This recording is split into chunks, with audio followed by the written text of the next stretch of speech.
Hey team, it is Jez, the voice, and Isabel, the model from the Human Health Professionals and Human Health Performance.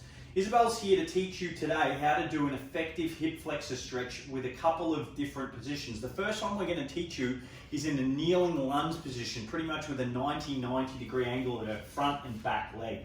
Check it out. She'll talk you through how to do this now and also the progressions on how to intensify this stretch.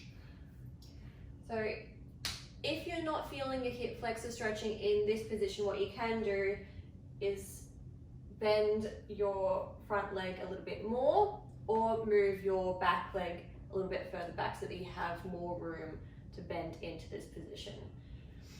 The next progression from this is to raise your arms and give a slight back bend. The next progression would be to remove the arm on the leg that we aren't stretching and bend away from our hip flexor.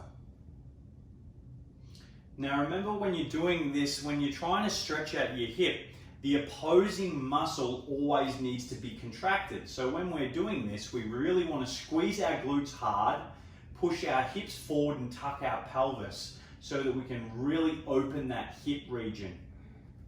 Now what Isabel's also going to demonstrate for you is how we can do this from a bench, from a chair, from your couch in a floating position.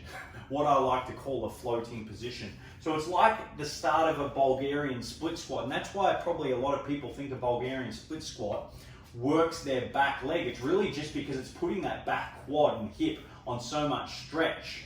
So we're going to be in that floating position. Isabel's going to push her hips forward as far as she can and try and straighten her trunk and really feel that open through those hips.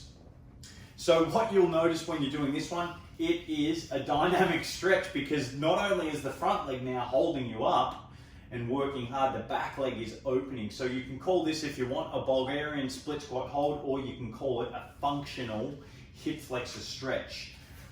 So that is how you can do it using a prop. Now she's also going to show another variation here where you can open those hips, especially those hip flexors, psoas. Check that out. Getting nice and deep and opening those hips. So there's your third variation, or there's probably a few more than 3 in there, of how to stretch and open your hips. Thank you very much, Isabel.